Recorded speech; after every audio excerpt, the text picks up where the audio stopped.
They called it a celebration.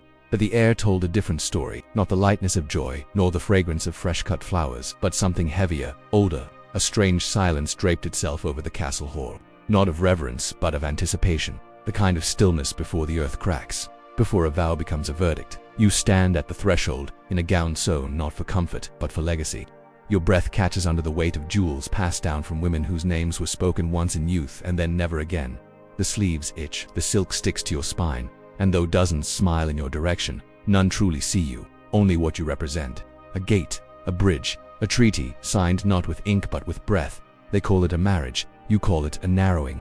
In the corner of your vision stands your future, tall, silent, armored not in steel but in custom, a man chosen not by heart but by geography. He is neither cruel nor kind, he is a name, a coat of arms, a contract folded into flesh. Behind you, the doors shut with a sound that feels final. The fire in the hearth crackles, but even its warmth feels rehearsed. You remember the old tales your wet nurse whispered in the dark, of girls who wore garlands into the woods and never returned. It occurs to you, absurdly, that you are one of them now adorned and offered not to wolves, but to expectation. Outside, the world spins on, uncaring.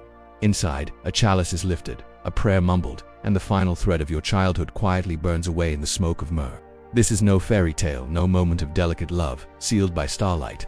This is a rite of binding, a folding of will, a beautiful snare, gilded in tradition, and sealed with silence, and it has only just begun. The first night is always the hardest. Stripped of all familiarity, you navigate by touch alone. The vastness of the bed, a treacherous landscape. Sleep, when it comes, is filled with skittering shadows and the echo of screams, not your own. You're careful to the point of paralysis. A perfect bride, they said, and you were so very good. So very little of you remains. He does not touch you, not at first. The bride in the painted portrait smiles serenely out from the wall. Her lips, the color of dried blood. He doesn't know you yet. Doesn't know that beneath the silks and satins, you are fraying. Doesn't know that when he looks at you, you are already elsewhere. Doesn't know that you have been counting the days until your arrival here, dreaming of escape, planning a future without him. Doesn't know that you would have walked willingly into those woods, willingly embraced the cold and dark, willingly faced any peril rather than this. Doesn't know that while he sleeps, you keep watch, alert for any sound that might break the silence, any tremor that might betray his heart.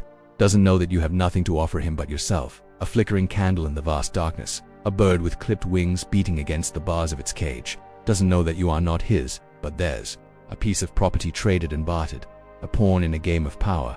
Doesn't know that while he dreams, you are awake. Doesn't know that you are watching him, waiting for him to show you the shape of the monster you will become together. Nightfall does not bring rest, it brings the second act. The music has faded into echoes.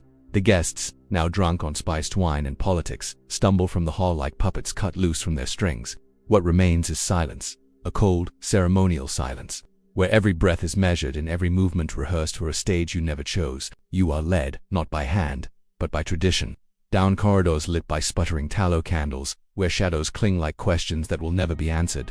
Your feet press into old stone, stone that has seen this night played out hundreds of times, by faces like yours and fates far worse. In the chamber prepared for you, the sheets are white, not for comfort, for proof. There is a fire, but it does not warm you. Petals scattered on the bed, but they do not bloom. There is a scent in the air, something between rose and iron, and it coils in your lungs like memory. The door closes behind you, not softly with purpose. He enters, the man to whom your name is now legally tethered, whose lineage is carved deeper than character, whose inheritance required a bride, not a companion. His face is unreadable, as if carved from wax. You try to meet his eyes, but find yourself looking through him, past him, into some corner of the chamber where innocence once stood. No words are exchanged. No words are exchanged. None are needed. The silence speaks louder. This is not a meeting of hearts. This is a ritual, an expectation, a private performance that must yield public results. For lineage, for legacy, for the convenience of lords who shook hands hours earlier, you remain quiet, not from surrender, but preservation. The night moves around you like a cold wind through broken stone. You are acknowledged not with warmth, but with obligation.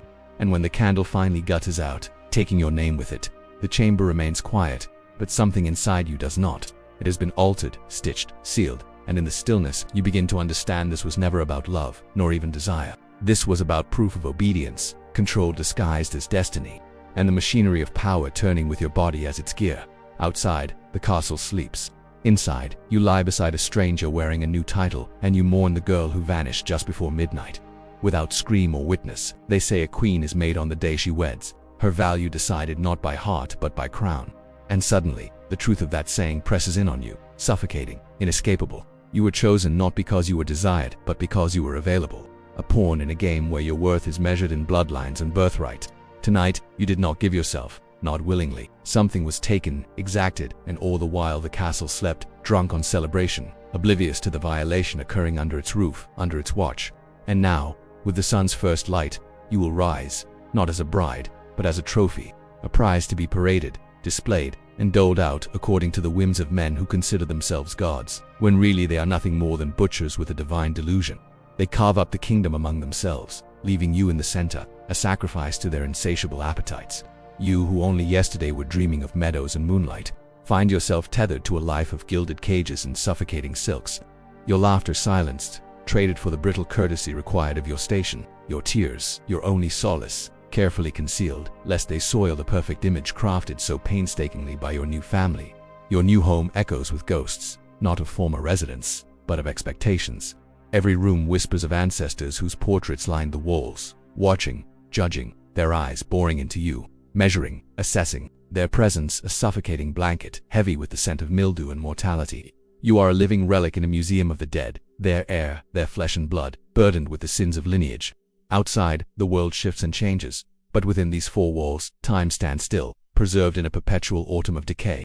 You are trapped in a waking nightmare, your mind screaming in silent torment, your heart a captured bird, beating its wings against the bars of your ribs. Freedom seems a distant, impossible dream, hope a luxury you can no longer afford. All that remains is the cold comfort of stone, the silent scream of your soul, and in the echoing chambers of your heart, you realize you are not merely a prisoner, you are a warning, a cautionary tale whispered from mother to daughter, a legacy of loss etched in stone and sorrow. Morning arrives not as salvation but as summons. The bells toll not to celebrate but to remind. You rise not from sleep but from ceremony, the scent of wax and old linen still clinging to your hair like a memory that refuses to fade. Servants enter wordlessly. They do not meet your eyes. They pull back the drapes. Light floods in, indifferent and sharp like truth. You are now a wife. But that word does not mean what it seems. It is not a role. It is a vessel for heirs, for alliance, for silence. The days blur into one another. You learn quickly how to speak without saying, how to nod without agreeing, how to smile without feeling. Your new home is a fortress, not of stone but of expectation. Every glance is a test, every misstep a ripple in a pond you are forbidden to disturb. There are meals at long tables where your voice is not required. There are tapestries that tell stories of love and conquest, stitched by hands that never lived either. You sit beneath them like another thread in the design, woven, fixed and forgotten. Your husband, if such a word still fits, is often absent in body or mind. Sometimes he hunts, sometimes he counsels. Sometimes he simply vanishes into corridors that do not echo when he walks. And when he returns, it is not with affection but with obligation. There is no warmth in this union, only ritual. You are touched not to be held, but to be counted. Your body, once your own, has become a ledger. Every cycle observed, every sign of fertility weighed like coin. Servants murmur, court eyes linger on signs of legacy, as if waiting for something to bloom. And as seasons pass, so do the versions of yourself. You feel them slipping. The girl who danced in candlelight, the woman who hoped for tenderness, the spirit who still believed that vows were sacred. All gone now, dissolved into silk and stone. Sometimes, late at night, you press your ear to the cold walls and listen, not for footsteps, but for ghosts. And they come whispers of other wives, other unions, other women who wore garlands and vanished quietly into duty.